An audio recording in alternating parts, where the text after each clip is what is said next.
So today we're in section 6.8, the counting principle. Okay, so it's just kind of wrapping up this whole unit on ratios, proportions, probability. Now we're looking at, remember yesterday when we were solving for these probabilities, we were given the totals? Remember that? They gave us the totals? Yes. Well, in today's lesson, they don't give us the total. They give us the possible combinations, and we have to use those combinations to figure out what the total is in order to be able to calculate probability. Okay, so that's kind of where we're going with this lesson. Well, let's just start here with the tree diagram. This is an eyeglass example. It says you must choose, so you're picking your eyeglasses, you need to choose the frame, material, and shape. Those are your two categories, material and shape. The material can be plastic or metal. The frame shape can be rectangle, oval, cat's eye, or round. Okay, so two categories, two options for the material, and how many options for the frame shape? Four. So now we're going to make a tree diagram. Okay, so it's just going to look like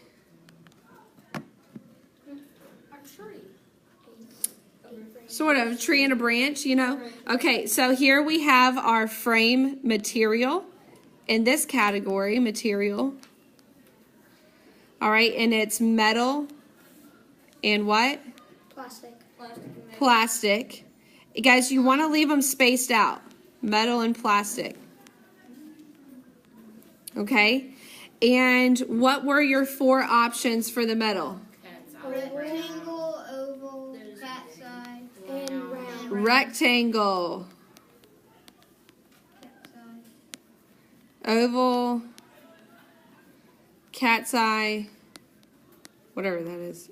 Oh, maybe it's like kind of narrow. Yeah, cat's eye and round. Okay. And then plastic, guess what? That many options for plastic. Okay, so again, rectangle, lots of writing, kind of repetitive writing. Rectangle, oval, cat's eye, round. Now I'm going to kind of abbreviate the combinations. Okay, but now let's look at how many combinations there are. Metal rectangle, I'm going to do MR. Metal rectangle, metal oval, metal cat's eye, metal round, and then plastic, plastic rectangle, plastic oval, plastic cat's eye, plastic round. So how many combinations are there? You count them up, there's 8 combinations. So 8 combinations. So we use a tree diagram and we did all that work to figure out what are my total number of possibilities. Total number of possibilities. So if I was now going to take this information and say, okay, what is the, technically this is theoretical probability because I know how many outcomes there are. What is the probability that I would choose a metal option? 4 out of 8. What's the probability that I would choose cat's eye? 50. 2 out of 8, because it could be cat's eye metal or cat's eye plastic, right? What's the probability that I would choose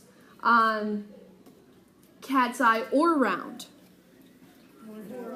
4 out of 8, because there's 2 options in each cat. So do you see how we did that? Okay, so the tree diagram, the purpose of the tree diagram is to help us calculate the total. So we're not given the total. All right, so tree diagram. I want you to now turn in your books to page 315. Page 315, we're going to do number 7 together. This is starting your classwork.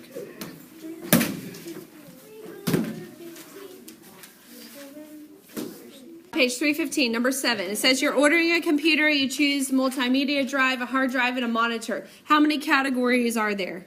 There are 3. And you can see the charts. Okay, so in the first example, we only had 2 categories. Now we're going to have 3 potential categories. It's just going to add another column. Now here's the deal. It does not matter what order you do your tree diagram. You can start with multimedia, you can start with hard drive, you can start with monitor. It does not matter as long as you include all the possibilities. Okay? I am going to start with hard drive. Okay? I can start with multimedia drive. You can start with multimedia if you want. Okay? I would just kind of stick with, just to keep them uniform. I'm going to start with hard drive. Then I'm going to do my multimedia.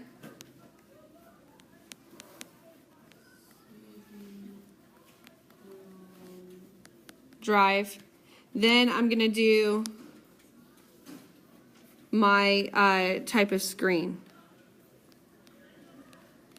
And over here I'm going to have my combo options. Okay?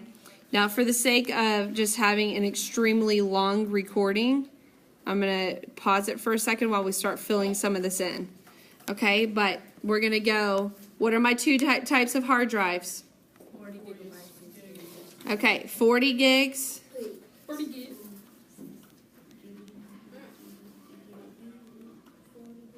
And 60 gigs. Okay, how many different multimedia options are there? 3. 1, 2, 3 multimedia. My iPad's at a weird angle, I can't draw. Okay, so 3 multimedia. All right, so 1, 2, 3. Go ahead and write in your multimedia options. Okay, so I've got CD-ROM, DVD-ROM. What's ROM stand for? Does anybody know? No. Isn't it random operating memory or something? Yeah. Probably. And then CDRW. Same thing again. CD-ROM. DVD-ROM. And CDRW. Okay, so now that I have those 3, now I've got 2 options for my screen. I have CRT and flat panel. And I'm just going to abbreviate these. Okay, this is where it can kind of get a little bit cluttered. And flat panel, because I have these 2 options for each one of the multimedia options, CRT and flat panel. Duh. What does CRT stand for? So over here in the combo, all right, I'm not going to write all this out, but I've got 1 combo, 2 combos, 3, 4, 5, 6, 7, 8, 9, 10, 11, and 12 combinations. Okay, in the first example, you get it? Okay, in the first example, it was easier to write the combinations. I kind of used my abbreviations. Here, it's just so much writing. Okay, but you can clearly see that there are 12 combinations. You did all of that work to find this number, 12. 2 letters. So who wants to know, who wants to learn a shortcut? Okay, instead of having to do tree diagrams. Okay, so here's our shortcut. Example 2, it's called the counting principle. Okay, so the counting principle, this word should be nice to you, right? A quick way to count the number of possibilities. Okay, so my total number of outcomes or the number of possibilities is by using the counting principle.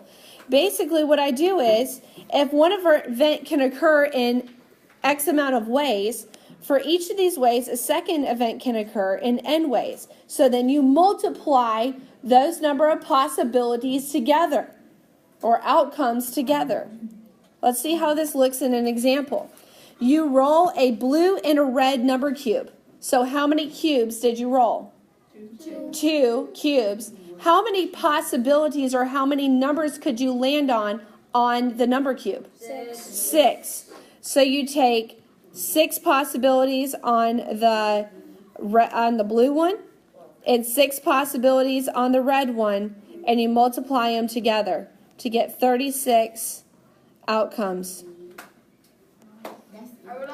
That's it. So let me ask you this. What if you rolled a red, a blue, and a green? What would you do? 6 times 6 times 6. Or 6 to the third power. Okay? So what if you rolled 4? 6 times 6 times 6 times 6. You see? Okay? Because there's the same number of outcomes on each cube. We do this, guys, listen. We do this to find our total. So let me ask you this. If I roll both of them, well, we'll get to that in a second. Okay, I don't want to get ahead of myself. Does everybody understand this one? Okay, 36. All right, so now let's look at number 8. Go back to your classwork, number 8 on page 315. We're going everywhere here. All right, so let's read number 8. It says a music store manager wants to arrange his merchandise into different sections. Okay, so here's one category. He wants to put, look at it, CDs, tapes, and singles into different sections. And then he wants to divide that section by genre, rock, R&B, rap, classical, and international. So, sorry, and country. Okay, so how many divisions is that? Well, it's 3 divisions times how many different genres? 6. 18 divisions. I'm gonna find this map. I'm gonna do this map. 18 divisions. So we use the counting principle. Use the counting principle to find it. Turn to number 9. Turn to number 9 on page 316. Hey, NBA has how many teams in the Western Conference? 14. Or sorry, and then how many in the Eastern? 15. So I want you to find how many different matchups could there be. How many different matchups could there be? Don't write it down on your paper. 9A. So if there's 15, it says there's 15 in the Eastern, 14 in the Western. 1 team from each conference advances to the finals. Well, how many different matchups could there be in the finals if we're taking all the teams as possibilities? So for A, it's 15 times 14. So how many matchups did you get? 210. Now it's saying out of those teams, actually only 8 teams from each conference are able to make the playoffs. So from the playoff pool of teams, 8 teams in the Eastern, 8 teams in the Western, how many possible matchups do I now have in the finals? 64. 64. Okay. So what does this mean about these 64 type matchups? Well, they have a much higher likelihood of making the finals, right, than they did at the beginning of the season. Okay, it's about a fourth, right? That they've cut their chances by that much. Now look at 9C. Can I take this prediction that there's 64 matchups? Does that help me figure out who's actually going to win the championship? Or the probability that 2 teams are going to meet? No, because this doesn't show me their stats. This doesn't show me strength of schedule. It doesn't show me any of that. All it shows me is potential matchups. So I'm going to say no because the matchups don't predict the winners. Right? Matchups don't predict the winners. I'm going to leave number 10 for you. Okay? It's a critical thinking problem. That's one of the ones that you're going to do on your own. So now in example 3, we're bringing it all together, okay? We've used, now we're going to, if it's okay with you, we're going to use the counting principle, not tree diagrams. Is that okay with you? Yes. Okay, so we're going to use the counting principle to find our total outcomes, and we're going to use that to find probability. Here's the example. Combination lock has 40 numbers on its dial. To open the lock, let's see how many turns. Turn to the right, turn to the left, then turn back to the right. And for each turn, how many possible numbers can it land on? 40, right? 40, 40, and 40. Each time I turn, I can land on a number 1 through 40, right? So there are 64,000 possible numbers that it can land on. All right? So here's how it's different from yesterday. Yesterday, in the problem, it gave you this number, this total. Today, it doesn't give you the 64,000. Instead, it gives you the combination, and you use that to find the total. You see the difference? How many favorable outcomes are there? How many combinations will open this lock? One. Your chances are not awesome, are they, at getting into that lock, unless you know the combination. Okay, so now let's go back over to our classwork number 11. Classwork number 11. You're doing it on your own. All right, so let's read it. You spin which spinner? A. Spinner A. How many times? 2. 2. Okay, how many possible outcomes do you have when you spin it? 2. You have 5 possible outcomes. And how many times did you spin? 2. Twice. So 5 times 5 is how many possible outcomes? 5. So if you spun it 3 times, what would you do? 5 times 5 times 5. You'd multiply 5 3 times and you get 125.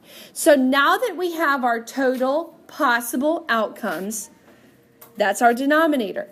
Now let's figure out, what are we trying? What is our favorable outcome? What does it say? 1. Stops on a what? On a 1 and then a 2. So on spin number 1, how many favorable outcomes do I have? 1. On spin number 2, how many favorable outcomes do I have? 2. 1. Because you want to land on a number 2. If it lands on any other number, it's not favorable. So what's 1 times 1 is? 1 out of 25. There's only one favorable outcome on each spin. Does that make sense? So it's 1 over 25. Actually, you're supposed to add them if it's different numbers, but in this case, it's going to be the same. Okay, now look at number 12. Number 12 is the exact same thing as number 11, except now we're on spinner B. I want you to find how many possible outcomes and then find your probability.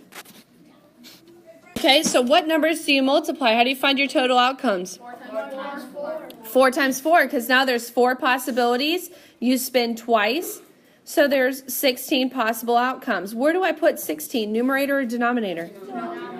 Okay, and how many favorable outcomes do I have on each spin? 1. Okay, so since there's only 1 favorable outcome on each spin, then it's 1 over 16.